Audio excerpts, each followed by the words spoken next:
You are now listening to Feeding Off Each Other. Welcome to Feeding Off Each Other, the show where we chat to people way more interesting than ourselves in the hope of stealing some of their sweet, sweet talent and knowledge. I spilled coffee on myself. I'm going to have to get up immediately. I'm Matt Dennison. No, you're David Wiggins. Wait, I was supposed to do the intro because every time I was going to describe you guys in a different way. Okay, you can do it. No, Dave already did it. They know what the show is. Flawlessly. No, yeah, you can improvise. You gotta add the special. Remember last week I called Jason possibly handsome. Okay. I'm David Wiggins, and to my right is the black-hatted Jason Wow, I thought that was Lucas. going to go a different direction. And to my left is the black-hatted Matt Dennison. You're good at this. Yeah, thank Hey, can you. you turn up my headphones a bit? I can hardly hear myself. This is the only reason why I do this, so I can listen to myself. Oh wait, you're He's three. He's three. There you How go. about that? Check. Oh, that's crispy. Ooh. Crispy. Is everybody crisp? Yeah. Don't turn mine up. Am I get? It was already too loud. Guys, it's a big morning. It is. We've finally made it to the other side of post-production for the I Only Ride Park tour. Give me something. Give me a celebratory noise. Yes. Have we? I feel like there's always more. The 5 episodes are done. There might be some like social editing. Maybe we'll do a crash reel, but the bulk of the work, 5 whole episodes, 20 minutes each, it's done. Yeah. It's done. I think we did a good thing, guys. I'm quite proud of the work we did. Yeah, it's really good. You guys did most of the work, so kudos. Well, That's not true. you know, each edit, there's no editing credit in the videos. Yeah. Because I don't know, it was just complicated. Super complicated. But I mean, it was a team effort. Mm-hmm. It's like, what is editing? Like the moment you've dropped footage into the Premiere, how are you editing? That's the credit. Well, what is it? They say a movie's written 3 times. Mm-hmm. Mark Ruffalo. What do you mean, Mark Ruffalo? It's a Mark Ruffalo quote. I don't think that's a Mark Ruffalo quote. Check it. I think that's a Check it. Look famous it up. quote. I don't think it's Mark Ruffalo. Regardless of who said it, I'd agree. Yeah. I mean, yeah. It's in the writing and the filming, then the editing. Yeah, so our process is pretty much like going through all the footage first and finding all the selects, and then someone goes at it and makes a rough cut, and then the rough cut gets notes, and then we make another cut, and then we make another cut, and then someone else gets that final rough cut and then makes the final cut. So it's a big team process. We spent a month editing. Well, actually 2 months probably. But I've been editing for a month straight basically because the first episode project file was September 15th. Mm-hmm. So yeah, man, I think I've developed tendonitis in my arm again. No joke. No, I'm not kidding. Not pretendinitis? No, not pretendinitis. It's realitis. No, I thought it was a bike injury, and it's getting really bad. And it's reminding me of when I used to edit the wedding films like 10 years ago or more. And my arm just like swelled up. I'm getting swole from editing in bad ways. But anyways, that's out now. Well, no, it is out now. It'll be out Yeah, now. they'll be Yeah, out. yeah, so They're all out. Go watch. them, please. Yeah, go watch. If you've seen them all, go watch episode 5 in Revelstoke. And if you haven't seen any of them, go watch them all. They're all in one good sitting. for different reasons. And they all have fun music videos and pranks and all kinds of little nuggets. Speaking of pranks, we got a prankster in the room. Little prank Sinatra. Maybe we should give him the intro. I think I've done too many intros in a row. We want to do the intro now. We're not going to do any more preamble. You want to do some more preamble? Well, should we make our guests just sit and listen to us for a yeah. little longer? Yeah. Okay, It's all part of it. Well, one thing we can mention is that we took a week off. Yeah, we did. We didn't post last week. We were too in the weeds on the Island Ride Park tour. I'd blame the Island Ride Park tour on that one. 100%. Yeah, it has really been a swamp that we've just had to dredge through. It's been so much work, but it's all worth it. But yeah, the boys were roached, so we took a week off. And in that week, I actually gained some feedback from the podcast from my mother, who may be listening now. May? She's listening for sure. And her feedback was that we talked about ourselves too much with Julian. And here we are. Our guest, once again, is sitting here listening to us, hasn't said a word, I believe. Is just listening to us talk about ourselves because we're great. And her other feedback was that she couldn't stop listening to the amount of likes that were said. And now I feel like I've just put a curse on everybody. Was she applying that to everybody or just you? I think it was kind of directed towards me. Right. For sure. It kind of runs in the family, I think. But the thing was, as she was explaining how much we said like, she was saying like. So a little hypocritical. But Dave made a suggestion that my mom's feedback is more than welcome, encouraged, but from here forth, it has to be done via speakpipe.com/feeding off each other. We want to hear your feedback in voice message. So Voice message form. Yeah. No more feedback in real life, Mom. Sorry. I have some. You have some. I have some new messages. Some We wanna hear new. 'em. Yeah, run it. So this one comes from Daniel. Yo, I'm on the toilet right now, and I request Max, the intern from a year, probably more than a year back. But you guys know who I'm talking about. I request him on the podcast. I think that'd be sick. This guy's timeline's all messed up. 1 year ago, where's he been? He's been sitting on the been on toilet. the toilet, yeah. Yeah. Jesus. Yeah, his hemorrhoids must be out of control. I approve. Yeah. Jason, Where is he? do you know Max? Yeah. You met him? Yep. Many times. Okay. Where is he? That's a good question. I think he's probably Chime in, guest. I've been speaking to Max weekly, actually. Yeah. I believe he's in Steamboat. Wait, are you toilet yeah, Daniel? I was just gonna say, I Yeah. think he's in Colorado. Yeah. And we may be going to He's Colorado making very soon. films. Making films. Yeah. Yeah. Get him on the pod. For sure. We can do it. Okay, we got another message. This one's from Felix. Max, if you're listening, this is the test. You may be on the pod at any time, but you got to be listening. Now someone's just gonna send him a DM. Yeah. You know. Okay, this is from Felix bracket 11 years old. Aw. Hey guys, I'm loving the podcast. It's really cool, but we need more sounds. Sounds are the best. I reckon you should also get some talented kids on the podcast. Thanks. Who is that?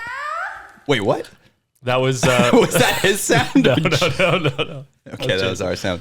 That was Felix. Ah, Felix. He didn't know where he was from, but I was getting like a New Zealand sort of vibe. from Yeah, his a bit of a accent. New Zealand vibe. A little bit of fly to the Concords. Yeah, Australia perhaps. It also, the first time I listened to that, it made me a little bit self-conscious about the ways that we talk and that 11-year-olds are listening. Nobody cares. That kid didn't even say like. No, he was just locked in. Yeah, good accent. What did he want again? More sounds. More stickers? And more he wanted sounds. Yes. more sounds and some talented kids on the pods. So Solid. nice. Very nice. So Well, I I'm- haven't been going to playgrounds talking to kids for no reason, guys. Oh, you're scouting? Yeah, I'm scared. Real life scouting? I'm grooming. Oh, that's what you call it. Yeah. I would agree. More sounds, mo better. Sadly, I don't have access to the soundboard today. So you guys are going to have to pick up the slack, please. Damn, boy, he's thick. Sure. Well, Felix, Yeah, let's just I play hope them you over like each other.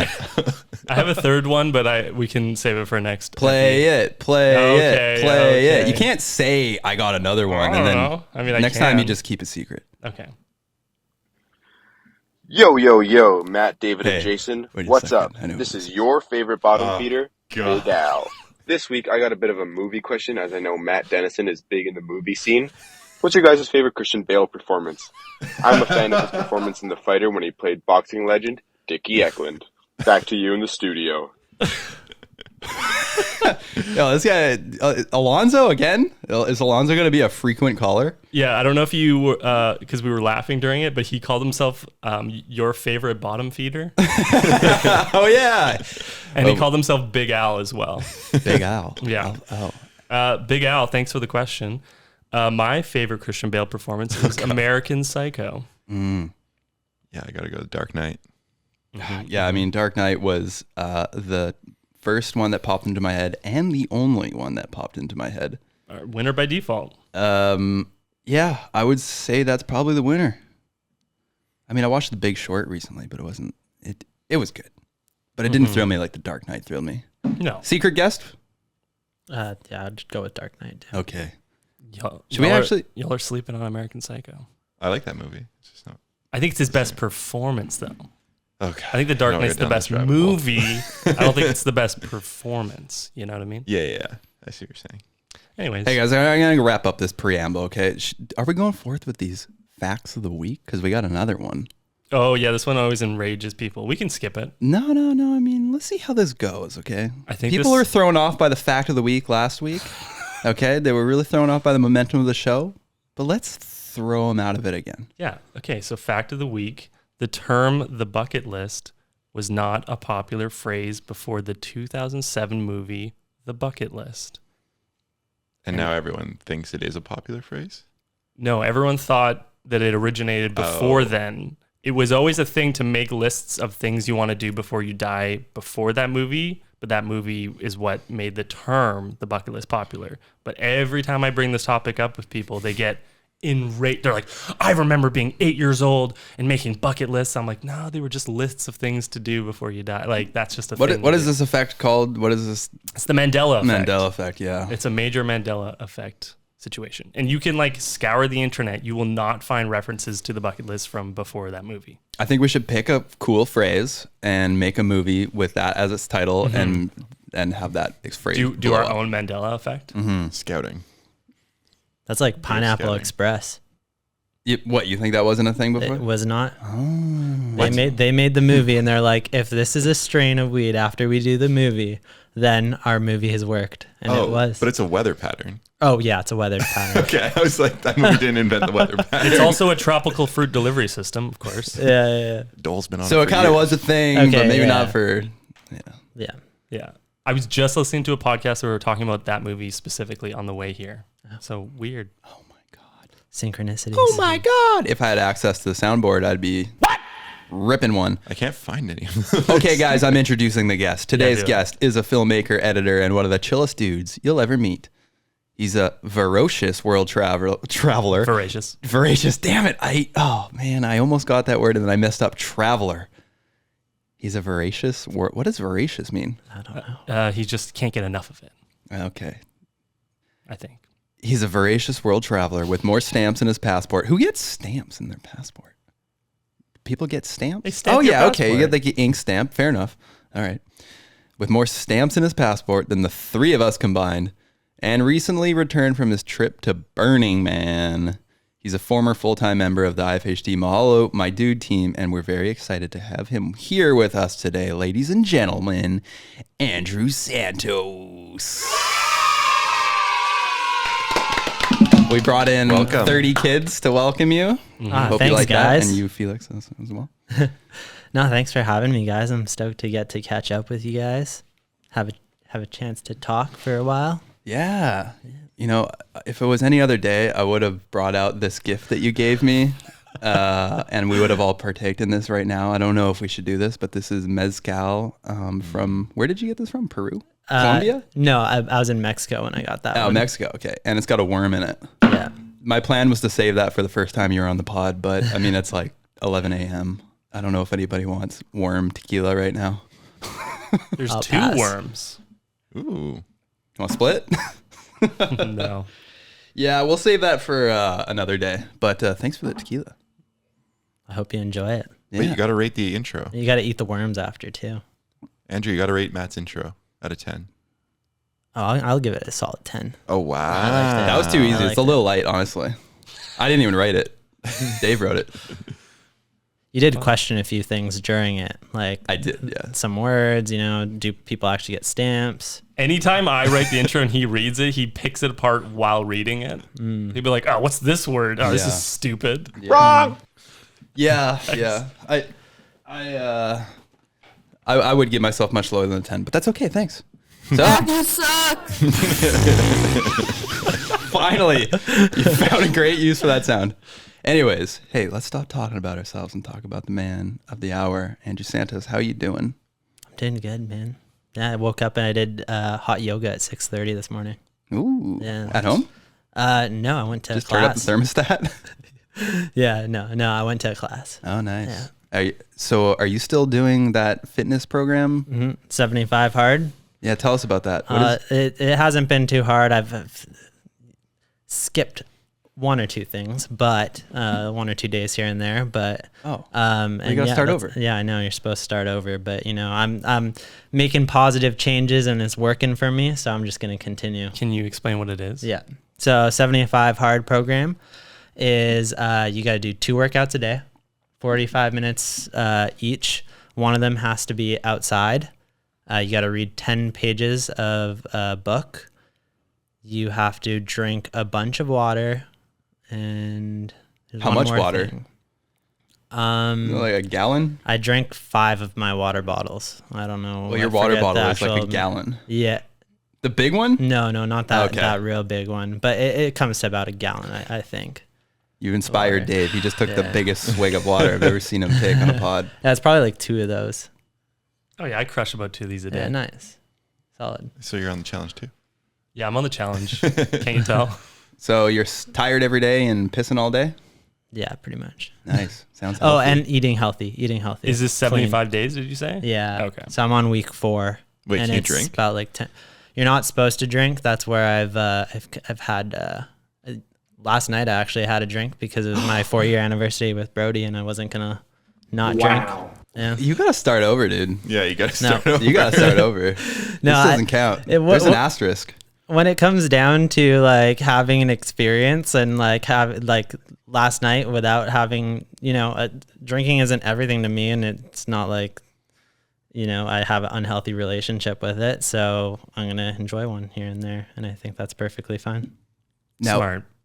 Now, what if the creator of 75 Hard approaches you and said, Mr. Hard. Mr. Hard, and he says, did you complete it? Did you do all 75 days in a row? Are you lying? I guess I am, but I don't care. I don't think that's probably in the spirit of it, because like they always tell you if you're doing these sort of self-improvement things to like give yourself wiggle room. He doesn't. He's like a very military. He's a very military Mr. Hard, guy. I have the app. There's like a 75 Hard app, and when you log your days, it's like, are you sure you completed every single thing on this? Like, don't lie to yourself. So why did you decide to do this? Just the constant pursuit of bettering myself. You're always about that, huh? It was like a couple days ago, I was watching the 7 days on the North Shore video, and this is kind of a similar thing. You force yourself to ride your bike early in the morning, 7 days in a row. But why? What is it about these like self challenges that you love? You always learn something about yourself doing them. I feel the need for like constant progression in life, or I guess like trying new things. And I think that's part of what travel gave me. Like traveling so much is like constantly experiencing new things. And then when I came home, I was like, I just said like. Should I we don't want to bring attention to that. Should we have a like jar, like a swear jar, No. but every time you say like? We should just play a sound. And then you just get like subtly get called out for it. Sure. Yeah. Choose the sound. That's the one.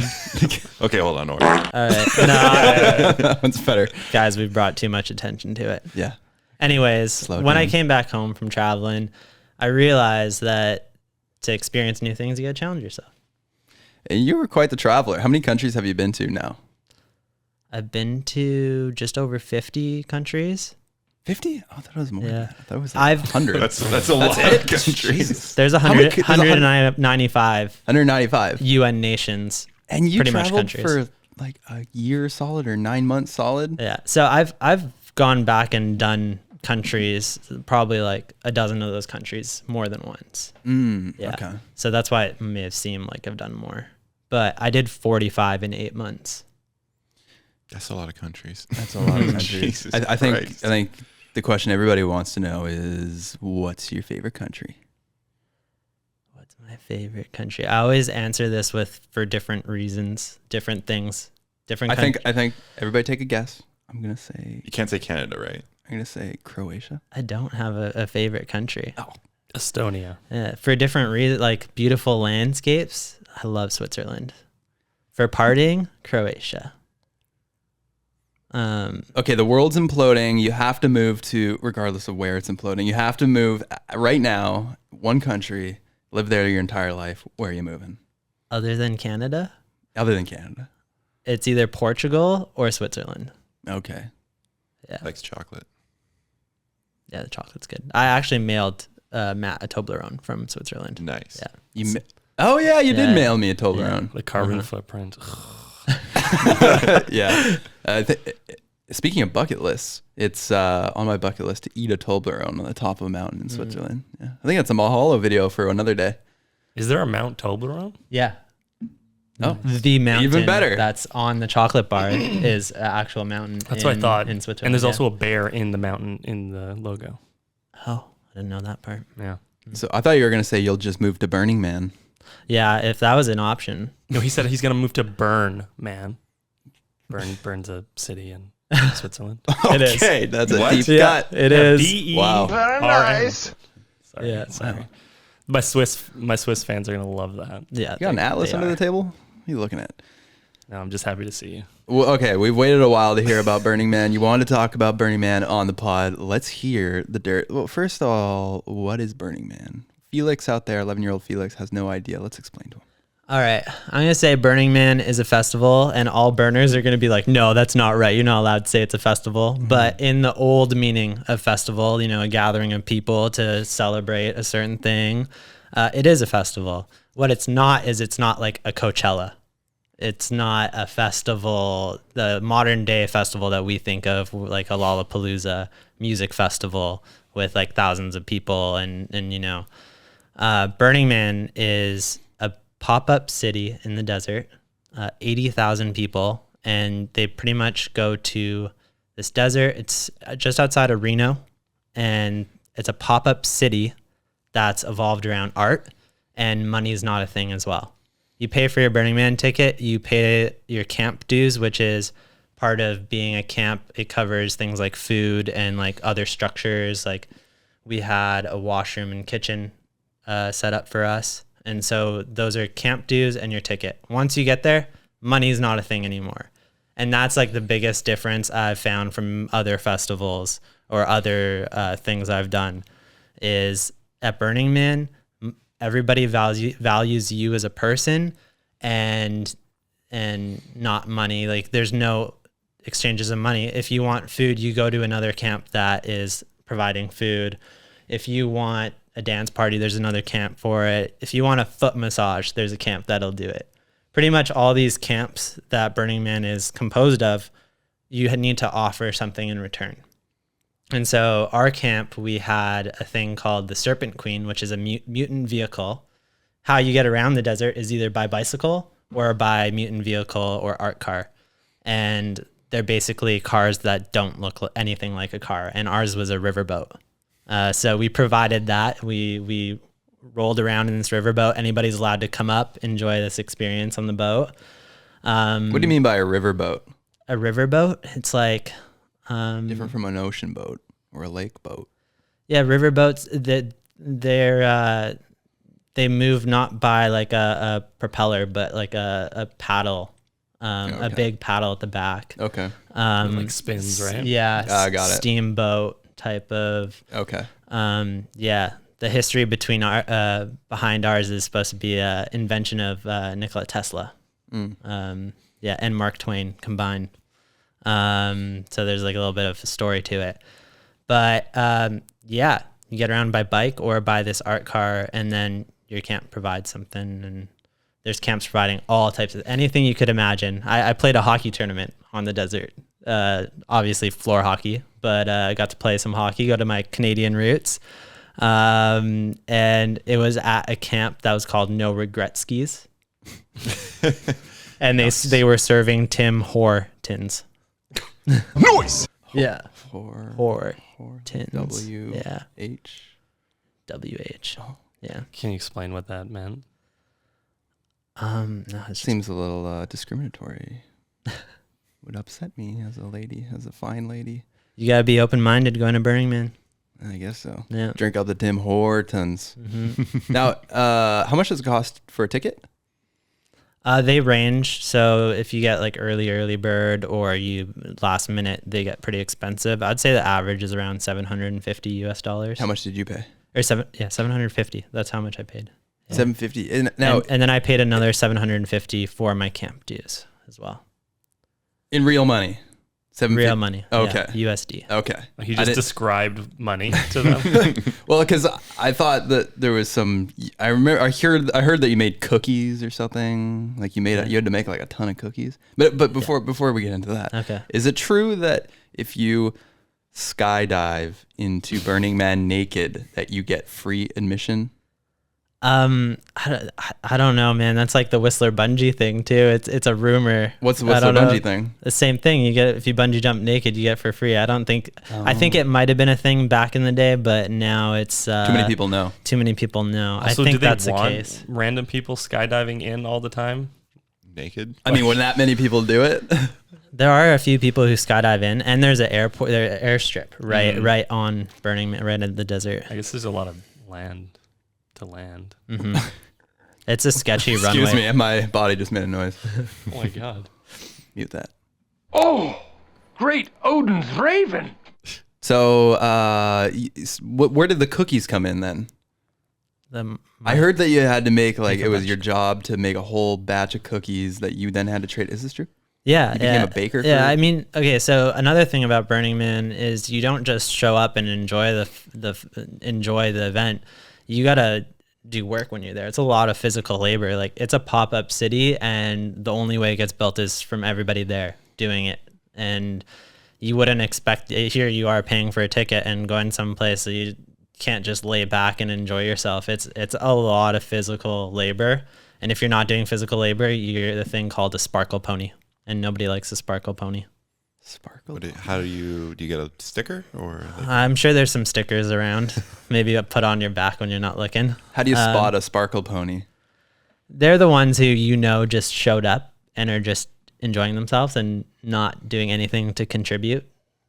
And there's quite a few of them. There's pay to play camps too, where like basically the real rich want to come and enjoy themselves, and they'll pretty much pay camp dues that are in the tens of thousands of dollars, and they have full washrooms and like really nice lavish festival or like campgrounds, and they'll park their all RVs like backed in so you can't even enter their area, which is very against Burning Man rules. And Burning Man, the organization, is trying to push these guys back and not allow it, but I thought it was run by those people though.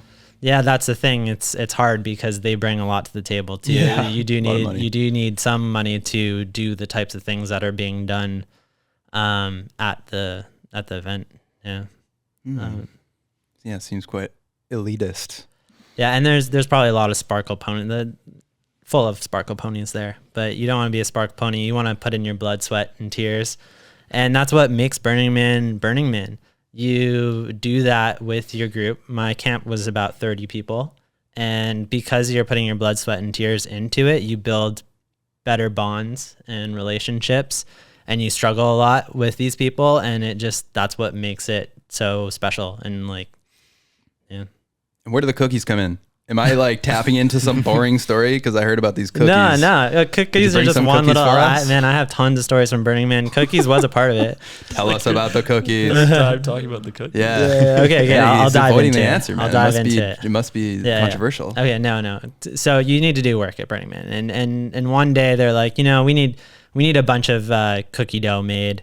And everybody wanted to just enjoy themselves, and I was like, I'll take one for the team today and just make this cookie dough. And usually it's just supposed to take like just a little bit to make cookie dough, like it's a fast thing. Our chef's like, yeah, it'll just take you like half an hour to do. And I'm like, okay, I've never made cookie dough before, and for one, I take it out of our freezer and it's completely frozen. What was frozen? The freezer? No, eggs, wheat. Other ingredients. Yeah, what's the ingredient I'm missing? Butter. Oh, butter. Okay. The butter was frozen, completely frozen. So I was like, can I just put on a pan and melt it? No. No. You can't mess do up that. the chemistry, it bro. It will. Yeah. So I had to leave it out in the sun. So I had to wait for the butter to melt. Oh man, Burning Man's hard. Yeah. Oh my God.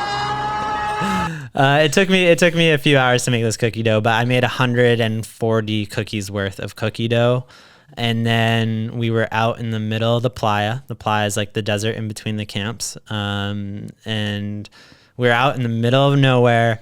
It was probably like 2 a.m. And then one of our buddies goes down into our riverboat. We have a oven, and he baked these cookies. I luckily didn't have to do the baking, but at 2 a.m. these fresh cookies come out of the stove, or come out of the oven, and it was like the most tasty cookies I've ever had. And I had another friend just show up there, which is almost impossible at Burning Man to meet up with people. It's really hard. And the moment he met up with us, we gave him cookies, and he like, the reaction on his face made all that time me working on this cookie dough worth it. Like, it was so worth it. When it's like as if you're bike packing, and, you know, for a few days, and you're just like, so like, you know how food is just so much better when you're bike packing? Yeah, you earn it. You earn it. It's the same thing at Burning Man. Like, anything you get that's just out of the usual when you're in the middle of the playa is just like, what? How did I get this? This is fucking awesome. I didn't know what that was. I'm assuming they taste so good work. because you're completely sober and appreciating the flavor real time. Yeah, exactly, totally. You know, At 2 a.m. a cookie, Felix, cover your ears. You're in survival mode sometimes on this desert. Like, it's no joke. You're out there. You're far. One thing I underestimated was the actual size of Burning Man. It takes you half an hour to get from one side of the city to the other side of the city, and then Deep Ply is even bigger than that. And so if you're out there on a bike and something happens, and you pop your tire, or like, you know, that happens, and a dust storm comes in, you're like sitting down for what could be hours in survival mode. Hopefully you brought food and water with you, or cookies. Or cookies. Hopefully you brought something with you, because it's a journey without a working bicycle, and you're out there, and the elements are hard. It was one of the hottest burns. It's really hot out there, so you had to make sure you had water on you. So what did the cookies get you? This is what I'm trying to clear up. Did you use these to exchange? Because what I was told, because Brooke talked to Brody, and she came back, and her first story was about these cookies, and I was like, these cookies must have been like your currency out there. Is that wrong? No, I mean, yeah, I guess it's I made them because I wanted to give something. That wasn't the only thing I gave. Is part of it. Okay. Yeah, it's just part of the experience. That was one little story. Okay. So how else did you pay your dues out there? I filmed it. I filmed the riverboat and the making of our riverboat was called the Serpent Queen. So I'm gonna have a little film come out. I went with like an artsy vibe and real cinematic, and I'll have that come out. So that's a contributing thing, but also just physical labor. Making the boat. Fixing it up, getting it ready to go off the ranch. So Brody and I did 2.5 weeks out there, and it's typical for, like, you know, the burner that's helping set up and take down. 2.5 weeks is normal, but the actual event itself is only 7 days. But yeah, we showed up at a ranch like 8 miles off of Burning Man and just got put to work. Like, such physical labor, like moving stoves onto our like flatbed trailers, making sure everything was good to go on the river, on the Serpent Queen, untarping it. There was so much to do. Brody got put on like cooking duty for the 8-person crew we were at the ranch, so she's cooking for 8 people. It was hard. Like, I was hammer nails, you know, making stuff work with the boat, and all in the desert, not before. All in the desert. Wait, what's the ranch? The ranch is 8 miles away from Burning Man. It's just where they store the Serpent Queen. And there's a boneyard there too, with a bunch of old mutant vehicles, and is one of the coolest places, like full on boneyard. Also a lot of, like, just a pile of bicycles. I'd never seen like a pile of like hundreds of bikes on top of each other used from the burn. Yeah, I saw pictures of the aftermath of Burning Man. It was a pile of hundreds of bikes that seemingly were just abandoned. Yeah. Did you bring your own bike? No. Brody and I flew down, and our camp lead rented out some beach cruisers for us. That was nice. Nice. Yeah. Although if we went back, we'd bring e-bikes. Yeah. At least Brody needed it. 7 days of biking across that desert, and if you're not used to biking, like I'm used to biking, so it's okay for me, but I can't imagine going into it not being a person who rides bikes often. I'd die. Yeah. Dave rides bikes now, though. Yeah, I ride bikes now. Yeah, he's a huge bike guy. Yeah. Did you guys go for a ride? Mm-hmm. Oh yeah. Oh, nice. And he's still here. Wow, someone doesn't listen to the podcast. He's still got a sore ass though. Yeah. No, Nothing to do with the I bike. listened to the podcast when you guys were talking about it with Jason, and you're like, we Right. need to go on a ride. So I'm glad you guys did it. Yes, I'm sure, bitch. So what were some of the highlights of Burning Man? I heard there's besides the cookies. Thanks for explaining the cookies. Let's go back to the cookies. Hopefully I don't have to pull this next one. That's so hard. The car wash, a human car wash. Yeah. That was one that I got told by a friend before going. So I kind of knew a little bit what to expect, but I mean, you have to be there to actually experience it. What it is one camp provides showers when you're out there in the playa. One camp. There's only one place you can get a shower, unless A you're public like shower. a rich dude who paid $10,000 for your campsite. Yeah, you could bring an RV, which has a shower in it. You can get golden showers anywhere, though. Oh yeah, that's right. I prefer it that way. Yeah, so the only way to clean yourself out there is if you brought an RV and you have a shower, or if your camp provides a shower. And we did have a shower at our camp, which I helped set up, and we helped do this water tower, and it was gravity fed. And I'm like climbing up scaffolding to put this water tower together. Water tower also collapsed one night onto our kitchen. You built that? I helped. Yeah. I contributed. We contributed. Could have killed somebody. No joke. Safety third at Burning Man. That's the rule. Safety third. Is it legit? Legit. Safety third. Oh my god. Yeah. Second. Psychedelics. No, that's first. Having fun is first. But yeah, we're lucky nobody was at the camp when it actually fell over. Anyways, back to the showers. That's the only way you can take a shower. One camp does provide showers for everybody, though.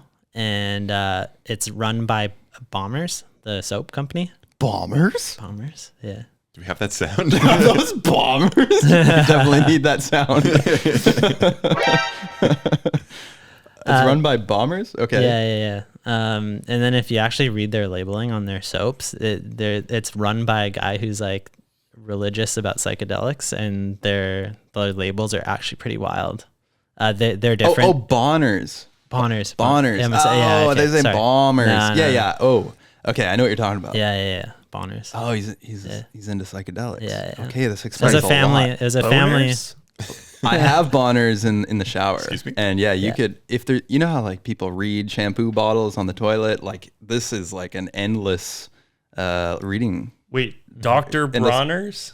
Yes. Dr. Bronner's? Thank you. Bonners? Thanks for fact checking that. We went from bombers to Bonners to Bronner's. Boners was in there. So. Boners. Boner Jams. Dr. Boner. All right, we got it. I Now. don't think I've ever said that out loud. Bronner's. Dr. Bronner's. Yeah. Okay. Yeah. And read their labels next time you have one of those in your hands. I think it's a little bit different in the States. It's wilder in the States. But really? Yeah, I'm sure there's a few Americans listening to this. No. No. Barely even Canadian. Just Felix. Yeah, just Okay. Felix. Okay. And Alonzo. Um, And my mom. this camp runs public showers, and it's not what you think it is. It's basically inside this massive tent. They have a semi-truck container that's made out of plexiglass, so it's completely see-through. And you go in with hundreds of people, butt naked, and there's people on top of this container hosing you down with hoses and like soap guns. Yeah, you're just with hundreds of people. It's not sexual at all, but you are with consent allowed if your neighbor needs a rub down. Everyone's got Bronner's though. Honestly, it's the cleanest you'll get out there in the desert, and the experience of being naked with hundreds of people it actually felt really normal, surprisingly normal. You go into it thinking like, oh, this is weird and all that, and then when you're just in it with hundreds of people, you just some sense of normal. That's kind of like anything though, right? Yeah. It's like the whole mob mentality thing where at a certain point, if the whole collective agrees upon something, it's no longer weird. Yeah. It helps when you're covered in soap. And then eye contact is important too which they give you a little briefing before you go in, and they're like, make eye contact with people. So you're not looking at the goods? It's a little bit less creepy than, looking down. That must be so stressful. You just get an eye strain from constantly looking in people's eyes. Your eyes just want to wander, but you can't because you're going to be a creep out there. Yeah, you don't want your eyes to wander, but I just wear sunglasses. Look whatever I want. Who's that dude wearing pit vipers? I'm wearing those like sunglasses guys wear when they play poker that have like snake eyes in them. All right, Dave's banned from the Dr. Bronner's Playground. plexiglass shower. Dr. Bronner's. it's all walks of life in there. IHOP. Older people, younger people, families. Everybody's in there. What? Legit Is there families. There's some kids in there. Who's Yeah. bringing their family What? to the... There's kids at Burning Man. It's an all ages event. Oh, I thought Yeah, you but meant in the shower. Yeah, I thought you meant in the shower too. No, yeah, in the shower. Oh my God. Yeah, man. Yeah, This it's not podcast sexual. canceled. That escalated quickly. And then you go outside of the car wash to dance dry. It's a dance party, naked dance party to get dry. Fun. And then you put on your clothes and you walk out of the tent, and the next few hundred people walk in. There's constantly a lineup outside of this camp. Did you see any monster dongs? I did not. No. I'm sure there was a Must few have there. I been wasn't making paying eye attention. contact. no the whole desert time. serpents? No, you ever seen Dune? You know, the snake? Yeah. So Just comes out of the sand. you got any stories that top that? That was one of the out of this world experience I did have there. Are you gonna go back? Yeah. Right after you do it, you're like, oh my God, I'm never going to do this again. It's crazy physical labor. It was so hard, fighting the elements of the desert. And then after like a couple weeks of being back, you're like, shit, I want to go back. So what were some of the challenges other than it being hot and dry and dusty and you got to bike around and you're like in an RV and you're camping for 2 weeks? What are some of the other challenges? Like, did you ever find yourself hungry and you're like, I can't find a place to get food? Or do you have your own supply? Because to me, it sounds like you're out there bartering for every life necessity. So it's not the barter system, it's a gifting system. Okay. So people are just gifting out there, which is why you don't want to be a sparkle pony, because you obviously want to contribute and give back.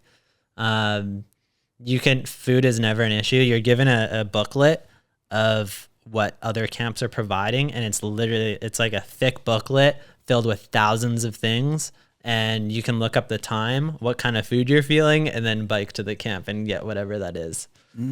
At any hour. Like Burning Man runs all throughout the night too. It never stops during those 7 days. Most people don't sleep. So when you were looking through that book, what were some things that caught your eye? There was a lot of stuff, but I also got a tip from other burners not to base yourself around that book too much, because it's hard to align yourself with things happening. You'll be on your way to another camp and then somebody will call your attention and then you'll be somewhere else. And then you have a bunch of FOMO because you didn't get to do the things you wanted to do. And, so yeah, it's Just better going with the flow. It's better just to go with the flow. You'll be biking and camps are with megaphones trying to heckle you to come into their tent. Like they want to be giving you stuff. So it's really hard to bike around and not get stopped. It's like, oh, tacos? I'm going to go get some tacos right now. Or, oh, foot rub? I'm going to get a foot rub. Oh, LSD infused mushrooms? I'm in. All right. Yeah. Oh, hey there, little one. Hey, That's- Felix. What did he say? That's also a big misconception about Burning Man, though, is the psychedelic aspect of it. They're actually illegal out there. So you got to hide them really well. Yeah, exactly. Illegal. It's weird because I haven't been to Shambhala or some other of these festivals here in BC, but they're very open with their consumption and But use. alcohol's illegal at Shambhala. Yeah. Burning Man alcohol is everywhere. But yeah, the use of drugs is illegal, and there's cops out there, and you can't even really ask somebody for it because they might think you're undercover, because there is that much of a presence of police out there. You wouldn't know it because they are undercover, but you can't pee on the desert. You can't fly a drone, and drugs are illegal. Those are like the three things I found that you can't do at Burning Man. Other than that, everything's like fair game. Their handcuffs though are glow sticks. I got my drone confiscated too. Oh, Yeah. Oh, really? Did Yeah. you fly it? I flew it. I knew I was. Did you pee on the desert? I did not pee in the desert. Brody's guilty though. Just threw Brody under the bus. She's never invited again. She's gonna have to skydive in naked next time. Yeah, I got my drone taken away, but they gave it back to me at the end of the event. What? Who took it? A ranger. A ranger. Yeah. So there's the police, and then there's the Black Rock City Rangers, which are like volunteers who make sure rules are being or the little rules are being followed, like no drones. I'm just imagining you in the desert. You're far out there. How does a ranger spot you? See that you're flying it? It was a major fluke, man. I think I put it up for like 2 minutes, and I made sure not to go high too. And yeah, 2 minutes later, as soon as I'm landing it, the ranger is driving by in the truck, and I'm like, oh, no way. No way. Yeah, he was really nice about You it. can't just fly it away from him. No, it was too obvious. I had the controller in my hand, and he saw me and caught me. What was some of the weirdest, most bizarre, creepiest, anything that freaked you out in Burning Man? Freaked me out. I mean, there's a lot of freaky people out there. There are. Are there truly orgy tents out there? Yeah. There are. There are, but apparently, like there's one called the Orgy Dome. It's the main one, and it's actually one of the best places you can get AC. Sponsored in the by playa. Dr. Bronner. There's AC in the Orgy Dome, but I never went in. There's other parties too that there's orgies at, but I never encountered any of them. Yeah, Burning Man is what you make of it, and if you're looking for something, you'll be able to find it. If you're not looking for something, it's easy to miss things too, because there's just so much going on. So we going to Burning Man, fellas? No. No? You're not a burner? No, it doesn't seem like it's for me. Open your mind, Dave. Seems like Open it's too your much. mind. It's a bit much. This guy's covering for his orgy tent that he's organizing right now. Yeah, I know it for sure. Yeah. Jason, are you a future burner? I'd go. I think, yeah. Yeah, I'd It would go, why not? Yeah, it'd be fine. I've been to, I'm not going to even try to relate it, but I've been to things where you're there for a week, and a lot of, you're just like that you kind of like, I guess I live here now, and like, this is my life. And like, I like that. And I definitely would do this one. Yeah, it's not what I thought it was going into it. Brody and I were the youngest in our camp. It's actually more of an older crowd there at Burning Man. Yeah, and the sense of community and the whole no money thing is just so different than any other thing I've encountered. I was trying to compare it to other things. I was in my mind like trying to be like, this is like this, or this is like this. And I was trying to put words to it, and I was just like, could not do it. It was very overwhelming. Well, a few years ago, we were planning on going as a team. It was on our calendar, and then the pandemic rolled around, and that just killed the dream. But if that didn't happen, we may have been on our way to Burning Man. Yeah. I like the whole bike angle, and I suggested that we do some sort of Mahalo video down there. Yeah. But I also was told that filming is looked down upon. No, I think that was also a misconception that I also had. I had a media pass there, so I was allowed to film, other than with my drone. I knew I wasn't supposed to. I mean, I assumed it was just because of all the substances and naked people, naked grandmas. No, like, yeah, it's looked down. What's looked down upon is the content kind of influencer style of filmmaking, where you're just with your phone, you're not living in the moment. It's not really an art form for you. But I think what is encouraged is like powerful art pieces, filming as your art form. You're aware that like you're not just you're still living in the moment, and living through your art form, which is filmmaking. That I think is actually encouraged at Burning Man. Yeah, you just don't want to be on your cell phone doing selfies. That is looked down upon, and you also want to make sure that you're leaving yourself time to live in the moment, and you're not just consumed by like your work and you have to get a video done. And I think I did a good job of balancing that. Like I only filmed when I was like feeling inspired, and otherwise I just dropped the camera and I was like, well, you're here for reasons other than just filming, to be in the moment and all that. So Cool. So how was the transition back home, and what are you up to now?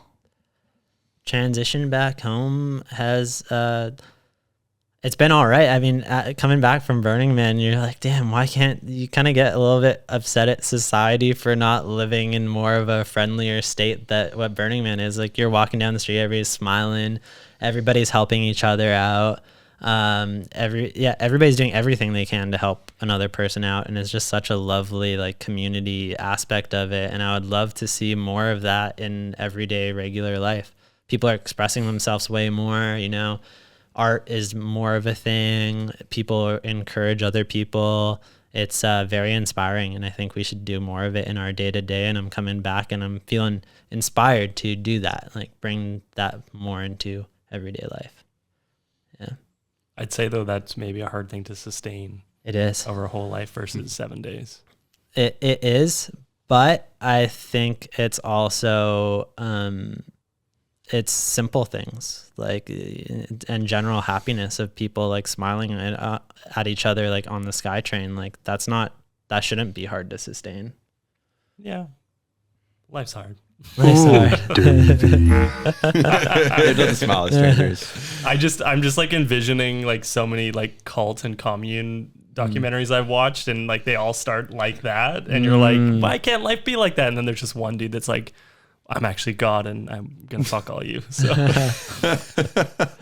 like after like 3 years, it like just hits a point where it becomes culty. Yeah. I get that. I don't know. I'm open to I haven't been in it long enough, I guess, to... I'm not saying that's what Burning Man is. I think those societies seem really utopic, and I actually think Dr. Bronner's might be a cult. But anyways. Put him on blast. This is the only social clip. Get him on the pod. Well, now for our ad read. This is awkward. Yeah. No, I a lot of people say like Burning Man's a type of cult, and no. You have been indoctrinated. It's not. It's not? You've been indoctrinated. Maybe I have. Bronner. I guess the rule of being a cult is you don't know you're in a cult. Yeah, exactly. Right? It's like Fight Club. Man, I got to try these cookies. So Santos, what are you up to these days? People want to know, where have you been? They miss you. They're in the comments. You probably see your name in the comments every now and then. You're missed. What are you doing? I'm working for a crypto company. I'm doing video work for them. I'm basically showing off the company culture because they're hiring tech, and that's something hard to do. Like taking people from Google and Facebook, you need to have a good community, and so my role is to kind of show that off.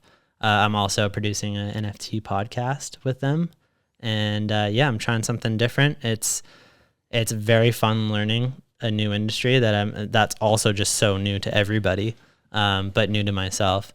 And so day to day I'm doing that, and then I'm still riding bikes and trying to get and film with you guys whenever I can. We did the Joey prank. That was fun. Yeah, it was very fun. That was the first. That was the first prank we ever. I don't know if it was the first prank we ever did, but at least in a while. Yeah, and I did it with you, and that was great. Yeah, that was real fun. Mm-hmm. How'd you feel out in the outfit, walking around talking to strangers? It was really fun. I didn't want to be too annoying, and I had to get over that. But I'm like, I'm not Andrew right now. I'm a Joey. So this is in the Sun Peaks episode of the Island Ride Park Tour. When we have 3 installments of the Joey prank. Andrew kicked it off. 3. Yeah. Matt was giving me some lines in my headphones, so I gave a little credit to you because it was funny. I was like waiting in my AirPod. Like sometimes I just stall talking. I'd just be like frozen in front of the person loading. Yeah, and then Matt would feed me a line. I thought that was funny. I think the line that gets us every time is when you say "I love it" when you're talking about your bike, and you're saying you ask the guy if his bike is fast. Yeah, and you say yours is sweet or whatever. I love it. Yeah, and I love it. We should put that sound on the board. Yeah. And then another moment that I wish on the conveyor belt. I wish I fell down. I wish you. Yeah. No, actually, these guys suggested that you put one leg on the wood that isn't Yeah. moving and one leg Yeah, on the yeah. moving part, and then you just start doing the splits. Yeah. Yeah, that would have been good. I thought that would have been good too. But if you watch that clip, there was a sign right in the way too. Oh, really? Right at that entrance. there was. Yeah, there's Yeah. a sign right there. But I wish I bailed. That'd have been funny. Kind of dangerous though. Yeah, pretty dangerous. We may have Whatever. messed up there. Safety third. Yeah. Oh yeah, right. We've had a couple of people who are like upset about it. I think it's the nature with doing like pranks. I mean, yeah. like arguably, like what we're doing, is it really a prank? That was just people on YouTube Shorts that were grumpy. Yeah, I feel like. yeah, I agree. I mean, I think it is some form of like a prank. It is It's a like- prank. Of course, it's a prank. Yeah. Yeah, Yeah. Yeah. And Jay. what? Oh, there you're gonna say something. Never. And I get it. When you do like that type of content, people are upset because they're like, people are just trying to do their job, and you're getting in people's way, and you're making people upset. I don't think we really did that at all. And like the lifty, for example, who was just trying to do his job, wasn't doing anything. There was Yeah. nothing really for him to do. No. So he was happy to help and happy to talk. I think as long as you're not like being somehow abusive or, stealing from people. I don't know. Like as long as you're being like kind, that's what I liked about the pranks we did. They were all pretty low stakes and like no one, got Yeah. hurt in any sort of way. And, I think the only people that maybe it's a little embarrassing for is the people who were being borderline rude by saying, I'm not going to buy you a bike park pass. What are you doing? Or I'm not going to fix your bike. But also so reasonable. of those them. people are absolutely right. Yeah, they're correct. The joke's on us. So It's not. it's funny that they're reacting in the way that they should. The guy that goes, why would I do that? Hilarious. Yeah. I wish I had a better comeback for that one too. That was great. Yeah, I think we should do more. It's funny. If we get to do more seasons of the park tour, it's gonna be fun just to get different people in the Joey outfit and humiliate them. I think what's that show? Impractical Jokesters? Jokers. Jokers? Yeah. Yeah, I love the like camaraderie of. Did I say like? Oh, You can hold say on. you like something. I like. I've said you it didn't a say bunch. you like something.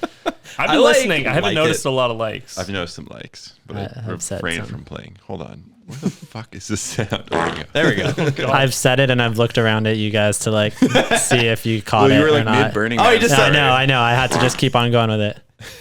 Jason just said like.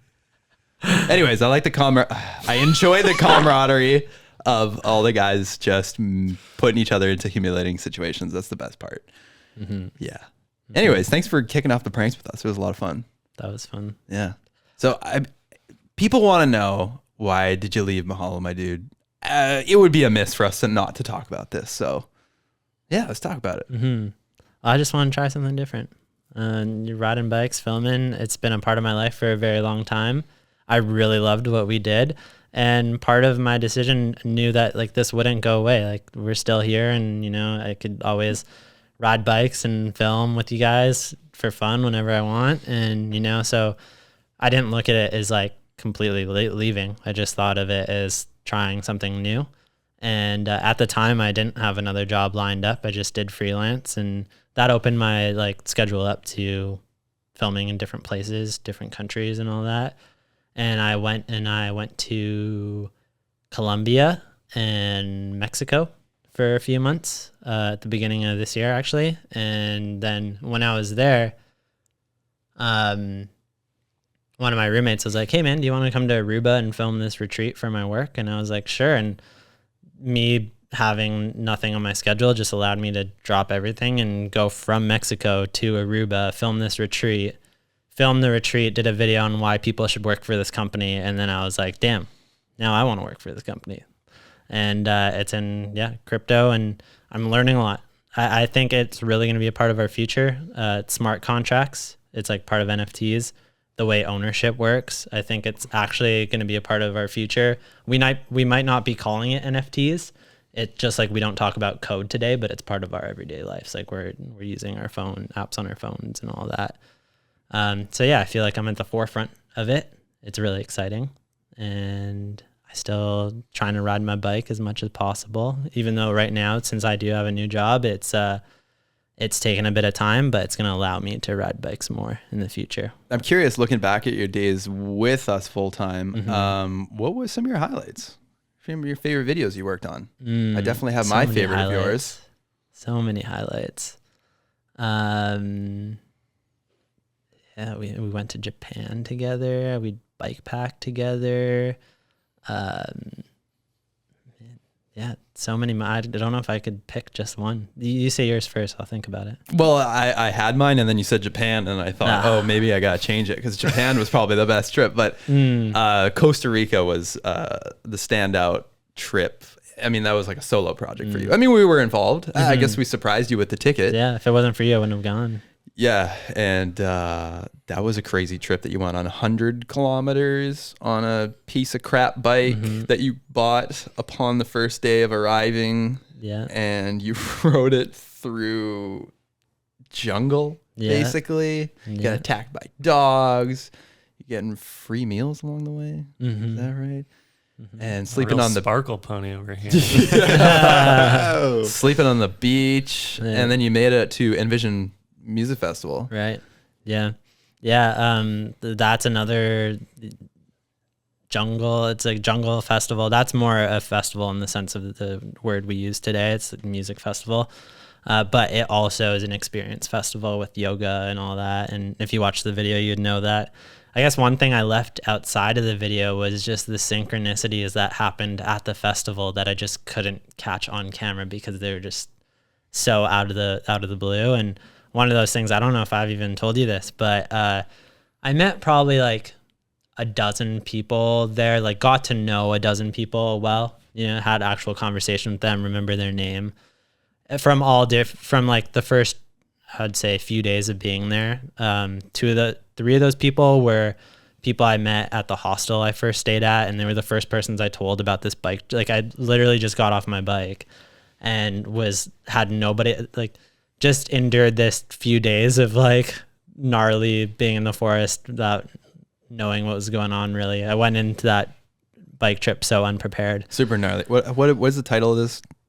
Hippie Jungle Festival. Yeah, bike packing to a hippie jungle festival. Yeah, look it up on Mahalo, my dude, if you haven't watched it. That is one of my favorite videos I produced.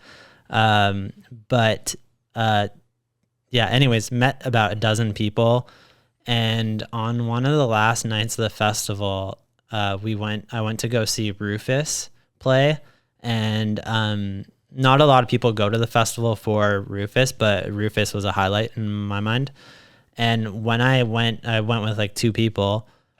All of a sudden, everybody I had met was with me in the front row, and I was introducing other people I knew to other people, and I felt this like overwhelming sense of community that I just like created this like friend group out of nothing over a couple of days.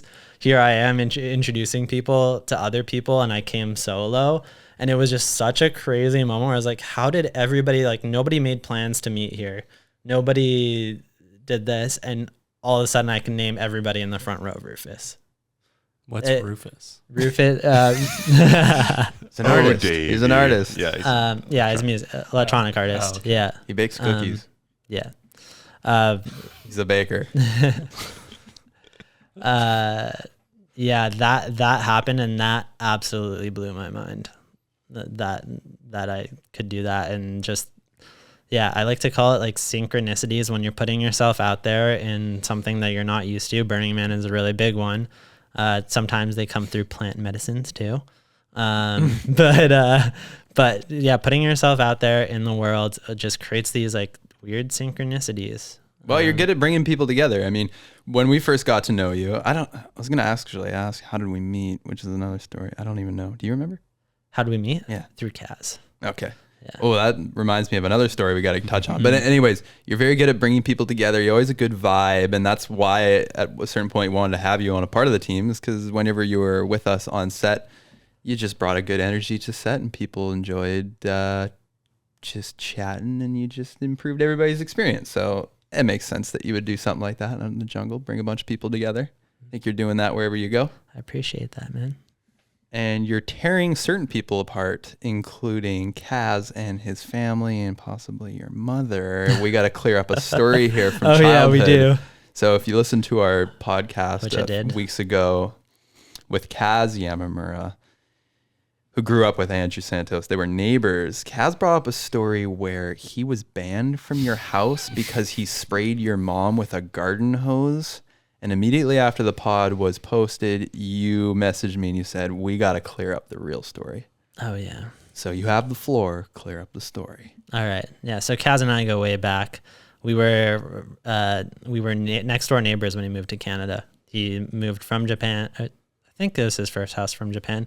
Moved from Japan right next door to me. There was even holes in our fence. I don't know if he said this or not, but we'd like look through the holes in the fence, and our parents would be like, "Look, that's Kaz. Look, that's Andrew." Little toddlers like, forcing us to wave at each other. But yeah, Kaz was a little bit of a trouble child. Demon And he got banned from my house a few times. And one of them, it wasn't a garden hose. He would like to just touch things like around the house that he probably shouldn't be touching. And twist knobs and that type of stuff. Ah, the mechanical engineer in him. Yeah, just doing everything. Stinks! And one day, I think we had, I think one of our hose had burst in the winter time, cracked or something like that. Our outdoor, not the hose, but the pipe itself. And Kaz just walking by, it's like, oh, I'm just gonna turn on the water for fun, because that's what he did. He just like turn things and just see what happens. I guess he turned on the water. Water started spraying everywhere outside of this like pipe that was broken, and the only way my mom could turn it off was if she went in and got sprayed wet by the water. And yeah, it was like, why would you turn that knob if you weren't like? How old was he? He was young. Yeah. This is elementary school. So he didn't actually hold the hose and directly spray your mom. No, he's just turning knobs. I mean, if it was just that, it would be fine. Kaz, He knobs. he wouldn't be banned from the house, but he did a lot of other things. I think he mentioned this one. He put like a radio underneath my mom's car tire so that when she backed out of our garage, it would break the like. I don't think he brought that one Yeah, up. he did. Did he? The Yeah, he was radio? like, oh yeah, when I was a kid, I just liked seeing things get broken. Yeah. He's like, I thought it would be fun. I mean, hey, I like that too. Yeah. We never had a single class together, which the odds of that are ridiculous. Like out of my grad class, I probably had classes with everybody, and we did elementary school and high school together, and never lined up where we had a class I together. think your parents were pulling some strings in the background. Yeah, he was in the special classes. No, they were sealing up the holes in the fence, and I was like, no. We were friends in high school. We were on and off throughout our schooling. He never went to class. He was in the backyard with the hose.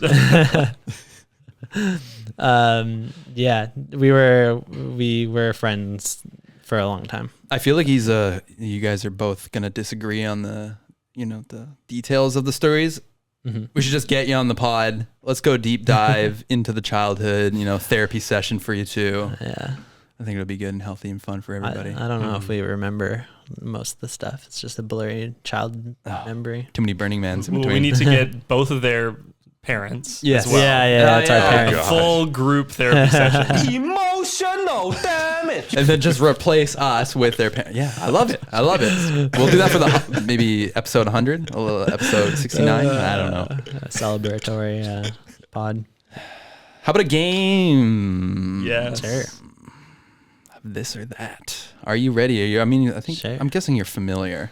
Now, are you familiar with this or that? Slightly. Okay. Well, we gotta explain it. We kind of put minimal effort into this list. I think today we kind of rushed it out, Okay. but we'll see where this takes us. Cool. I think last week we had like 40 things. Now we got 19 for you.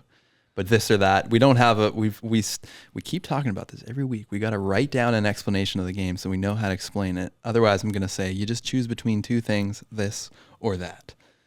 Super technical. Did I do it right? Did I do it well? I mean, that's all it is. Yeah, that is solid. Wow, I'm good. And you can't say both, or else you have to take a shot of warm mezcal. One word. That's not warm mezcal. That's worm mezcal. warm mezcal. They look more like maggots than worms to me. Yeah. It's only one way to find out.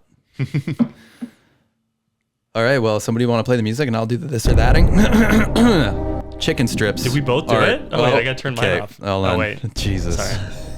That music's a little loud. Yeah. All right, Santos, are you ready? Do I get a phone home at any point? Calls out? Yeah, you can phone home if you like. At any moment, if you like to phone home, just let me know. Phone a friend. Chicken strips or spaghetti? Chicken strips. Oh, we never talked about his allergies. It's okay. Jump trail or loam trail? Loam trail. Mountain biking or snowboarding? Mountain biking. Dogs or cats? Oh, I've been going back and forth on this one. Dogs. Music festival or bike packing? Bike packing. Sunrise or sunset? Sunrise. Burning Man or Red Bull Joyride? Burning Man. Death by peanut butter jelly sandwich or death by soy-based barbecue ribs? Sandwich. Peanut butter sandwich. He has an incredible allergy to everything, people. We did not mention this in the podcast. Bali or Thailand? Oh, going to Thailand. I've never been, but I've been to Bali. Oh. I'll say Bali for now, but I can't wait for Thailand. Okay, this one's a bicycle-related stunt question. The cherry bomb or the dynamite roll? Cherry bomb. Have you done the dynamite I roll? haven't done the dynamite roll. Well, you should do the Yeah, I'm dynamite roll. down. Christmas or Wismas? Wismas. Music or movies? Movies. Hot tub or sauna? Sauna. Matt or Jason? Don't put me on. Don't do this to me, man. Matt or I'm not Jason? doing it. I'm not doing it, man. There's warm I love you mezcal both. if you'd You like got to you. take I a love swig. you both. I love you both. Matt or Jason? You can I'll still... crack this open. Yeah. Okay, we'll come back to it. Next question. Kaz or Matt? I'm not gonna do it. I'm not gonna do it. I love you come guys. on. I love you both. Oh, jeez. Yeah, I'm sorry. Portugal or Canada? Canada. Although I love Portugal. Oh, I love them both. No, Canada. Born and raised Canada, so Camp life or hostel life? camp life. Van life or camp life? Camp life. Pyramids or Peru? I've been to neither.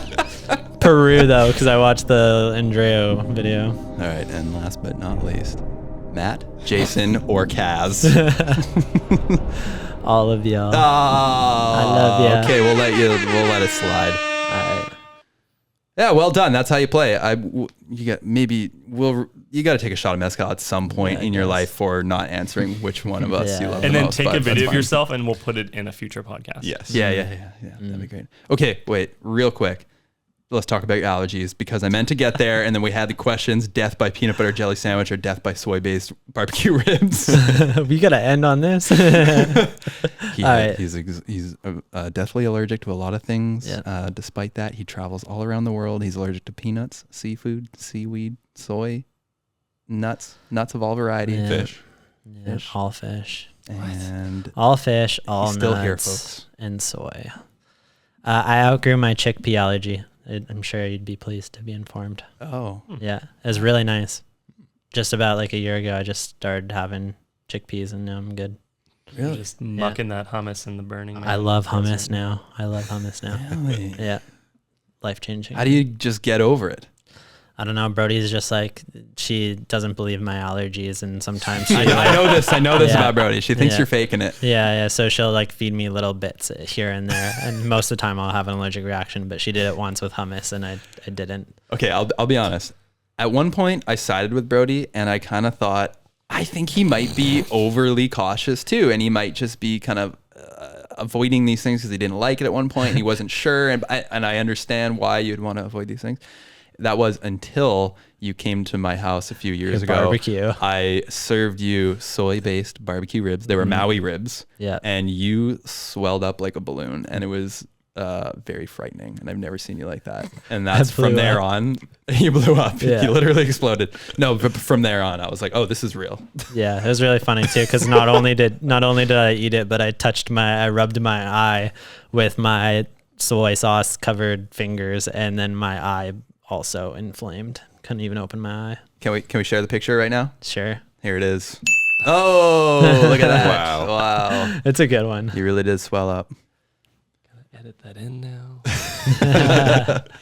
All right. Well, sorry to end on your allergies, but it is a pretty unique, interesting thing about you. And you navigate the world despite those allergies. Like, Yeah. what's the trick? You just, When we went to the Philippines, that was the hardest. You've witnessed the hardest time it has been for me to eat was the Philippines, because they just like to secretly cook with peanut oil, Right. and cross contaminations like not really a thing that they care about. And yeah, usually I stick to simple foods, and I really like simple foods, so I'm good. But every once in a while I do get adventurous, and I just like kind of make sure it's not what I'm allergic to. And when my recent trip in Mexico, I ate a lot of tacos, and I was in a beach town, and they basically had they'd always cook fish tacos on the same grill as they do the chicken tacos, and then have a slight reaction every single time. But Brody's just like, you're building your system up, you know? So there's that. she's going to have you eating peanut butter by the end of the year. Yeah, maybe. Who knows? Huh? Yeah. If you die under suspicious circumstances, I know where I'm pointing my finger. Yeah. All right. Well, thank you, Andrew. I know you got to leave now. So thanks for joining us and letting us feed off of you. Are you full? Yes. Yeah. You seem a little more hungry. You seem hungry. Let's go out for brunch after this. Yeah, sure. We can do that if that'll help you make you feel more full. Do you like peanut butter No, sandwiches? you guys fed me with some good energy here. That's what I like to hear. Vibes. Thanks for listening. Please remember to subscribe and rate our show on whatever platform you're listening on. If you drop a banger review on Apple Podcasts or comment on YouTube, we will read it on air. Do we have one loaded? Locked and loaded? Do we have a review? Yeah, we got a review. It's up at the top. From D Money Wolf 9.